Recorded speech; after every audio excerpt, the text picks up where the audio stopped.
pas fait le choix d'être Renard, j'ai fait le choix d'être Melchior.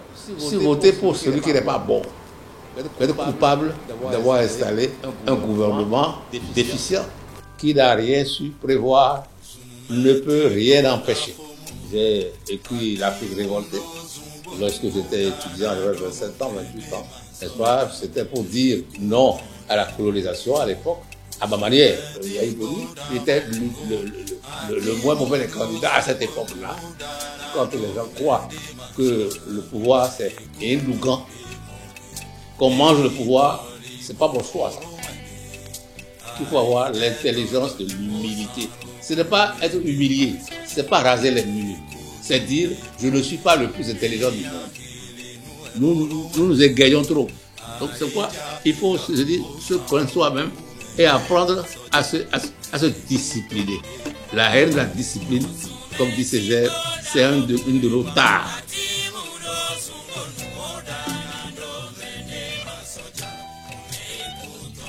Je suis content qu'à 87 ans, je puis encore vous parler, vous dire ce que je suis, vous dire ce que je voudrais, regretter ce que je n'ai pas bien fait. À la veille de nous dire au revoir, l'ancien que je suis devenu et qui ne cesse que demain sera, tient à vous dire encore infiniment merci pour votre patience et votre générosité. Nous irons à la rencontre de Albert Ivoire-Edrey et surtout à travers son ouvrage « Ici, c'est le Bénin, un peuple inattendument debout ». Albert Ivoire-Edrey, bonjour. Bonjour Yannick, comment allez-vous? Je vais très bien, merci.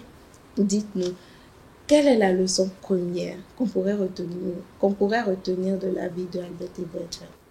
Un homme reconnaissant la providence. Je suis né d'une famille ordinaire du Bénin. Mes parents sont d'Adjati et d'Achoupa. Je ne suis pas né avec une cuillère dans la bouche.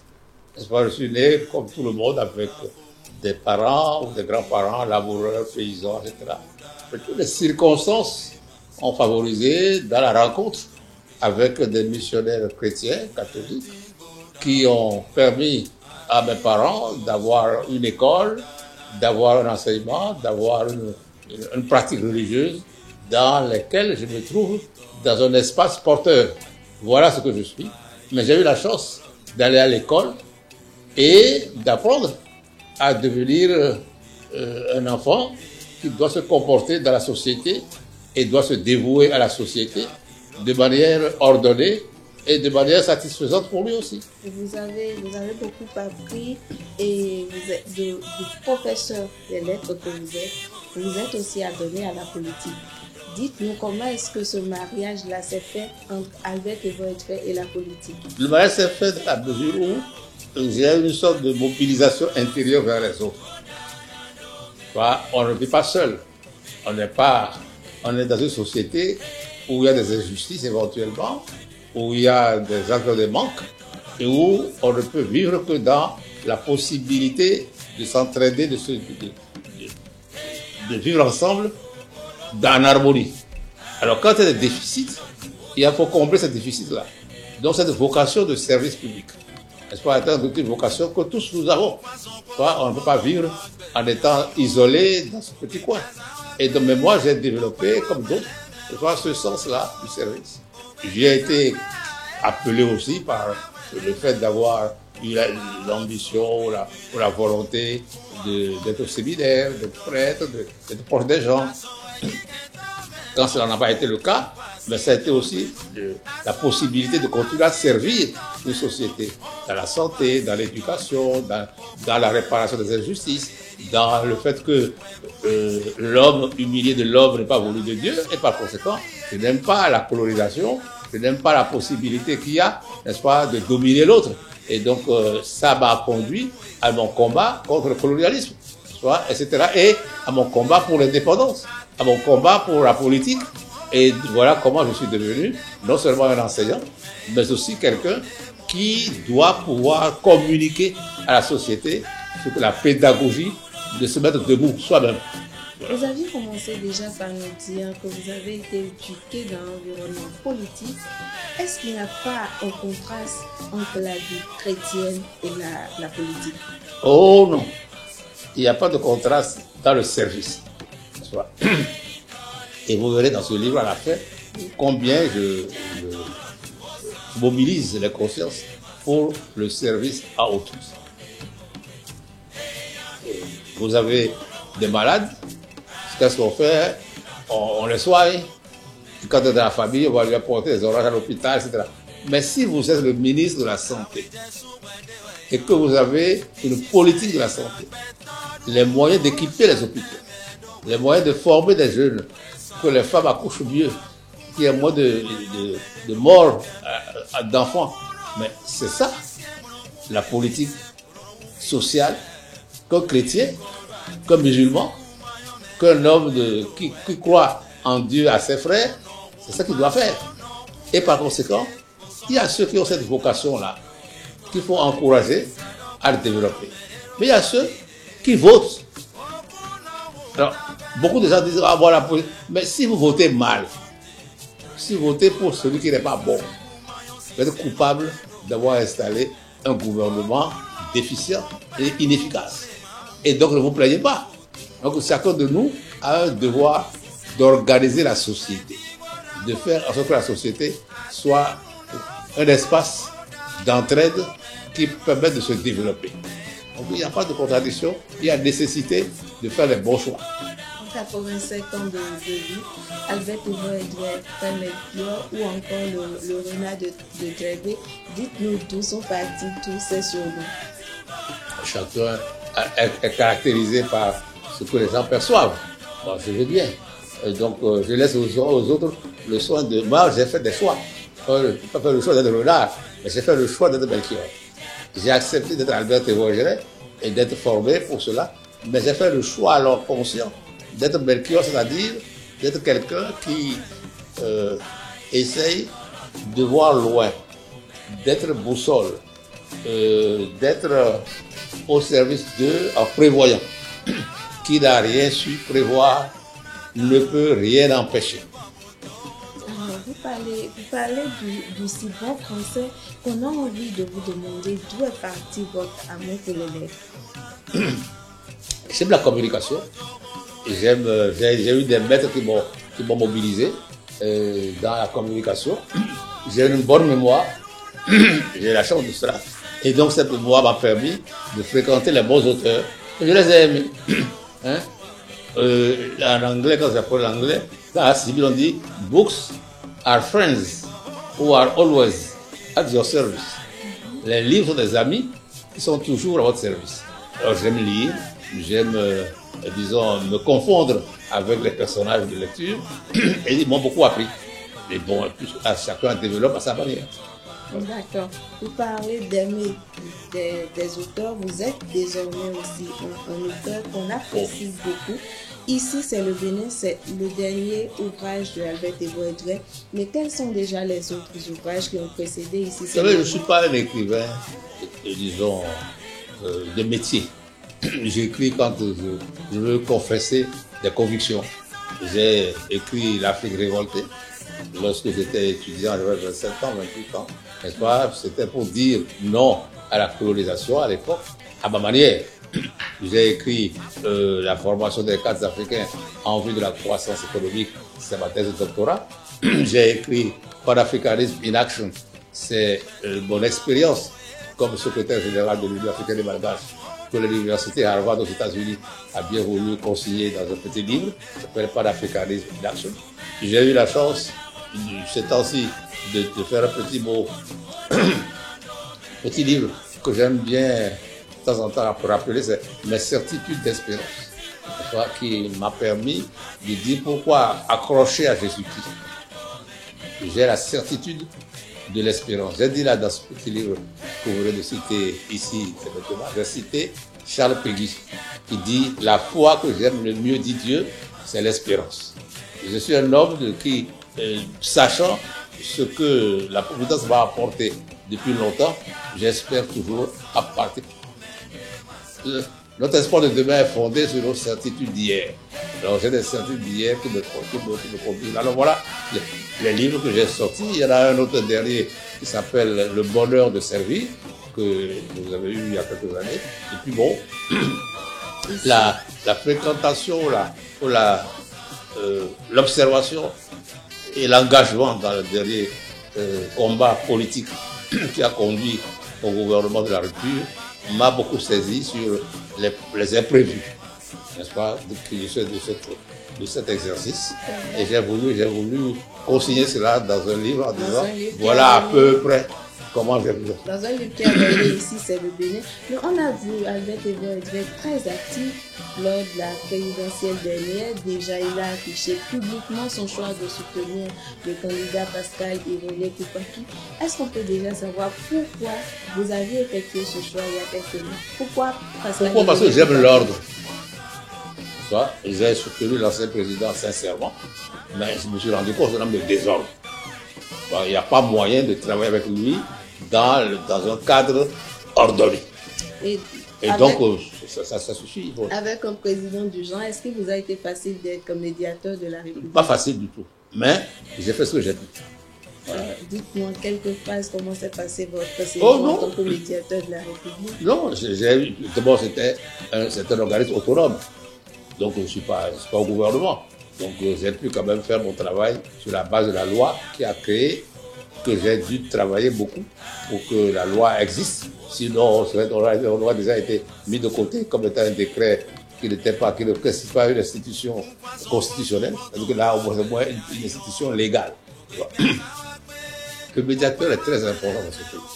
C'est l'homme qui rapproche le citoyen de l'administration. C'est l'homme qui est à l'écoute des doléances. C'est l'homme aussi qui peut susciter, n'est-ce pas, un autre comportement d'administration par rapport, n'est-ce pas, à la vie quotidienne des populations. Donc, j'ai pu faire ce que j'ai pu à ce niveau-là. Je suis content qu'il ait un successeur et qu'il fait son travail régulièrement. Vous nous parliez de votre choix, Pascal Irénée Koupaki. Oui, mon choix à moi, je ne suis pas un homme qui choisit parce que j'aime quelqu'un.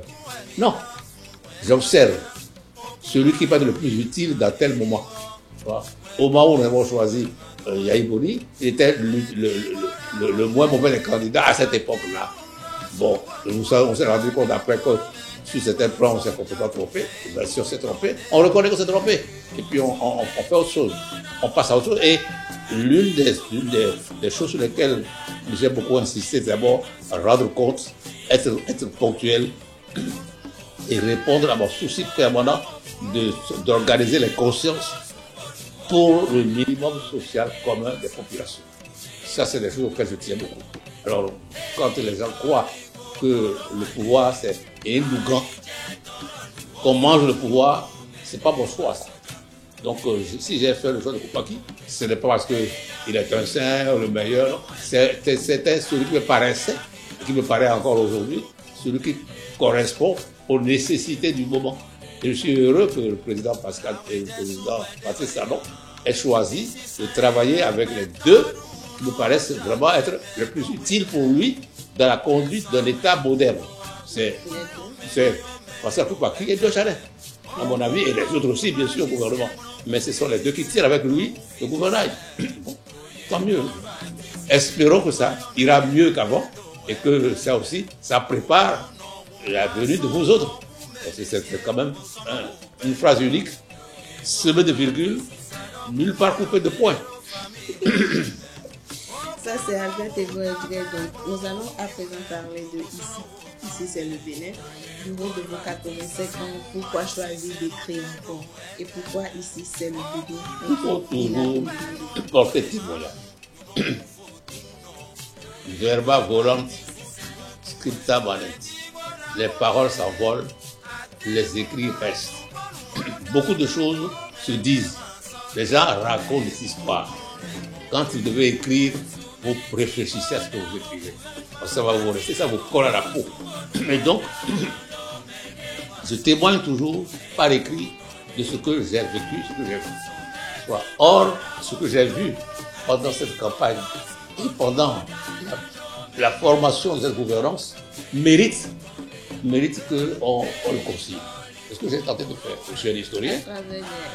Je suis un historien et par conséquent, j'ai deux ou trois choses, mais il y aura sans doute, j'espère, une deuxième ou troisième édition, je compléterai. Mais ce qui est important, c'est de dire pourquoi on a choisi quelqu'un. Comment on n'a pas réussi à l'imposer. Qu'est-ce qui était en face? comment ils avaient toutes les chances de gagner. Pourquoi ils ont échoué? Comment ils ont échoué? Et quelles sont les choses qu'ils ont négligées qui les ont fait échouer? N'est-ce pas? Tout ça mérite d'être regardé. Et puis, montrer qu'est-ce que nous voulons à la fin. Pourquoi ce Bénin a fait ce choix? Ce choix qui doit le conduire, n'est-ce pas, à être un espace qui permet à l'Afrique de renaître. Aujourd'hui, je m'occupe beaucoup du dialogue interreligieux, interculturel pour la paix. Oui.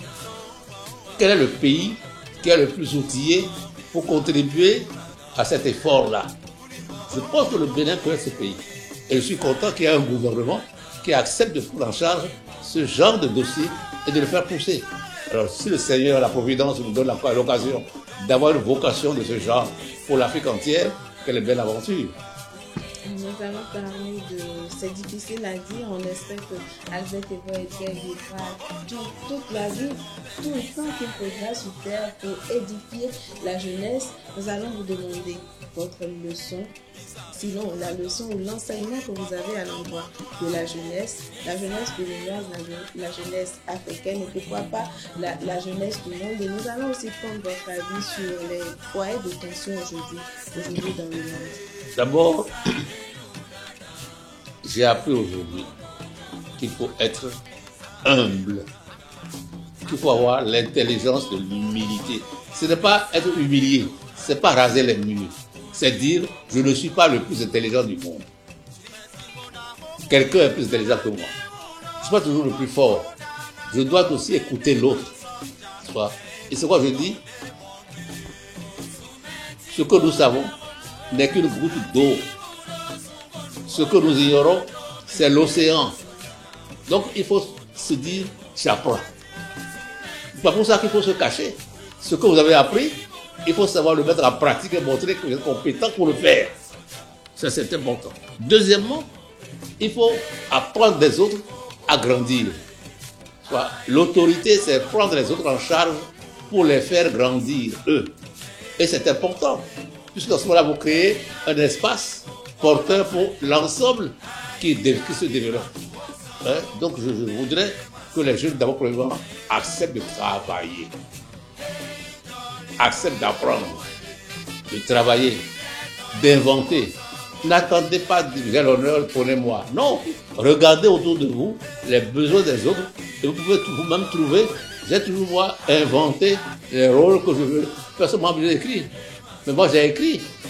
Si je ne suis pas, disons, riche, mais les gens ont la bonté de me donner un peu d'argent pour acheter le livre. C'est pas mal, ça. C'est déjà ça. Donc, il faut trouver le moyen de se rendre utile à l'autre. Et que l'autre se dise, ce qu'il dit là m'intéresse. Ce qu'il fait m'intéresse. Ce qu'il fabrique m'intéresse. Le riz qu'il produit, j'ai mangé ça. Voilà. Cette imagination créatrice doit aussi habiter tous nos jeunes. Donc, autrement, le Bénin apprenant, entreprenant, innovant, comme le dirait Pascal Ebele Koubaté. Voilà. Et donc, je dis aussi, science sans conscience n'est que ruine de l'âme. Il faut donc arriver à mobiliser son énergie intérieure et à la fédérer avec d'autres. Là, on va loin. Vous voyez, une chose qui nous manque en Afrique, on n'est pas concentré. On divague. Vous allez en Asie, ce qui vous frappe tous dans une classe, les gens sont concentrés sur ce qu'ils font. Nous égayons trop. Donc c'est quoi? Il faut se connaître soi-même et apprendre à se discipliner. La haine de la discipline, comme dit Césaire, c'est une de nos tares. Il faut accepter cette discipline. Donc, apprendre,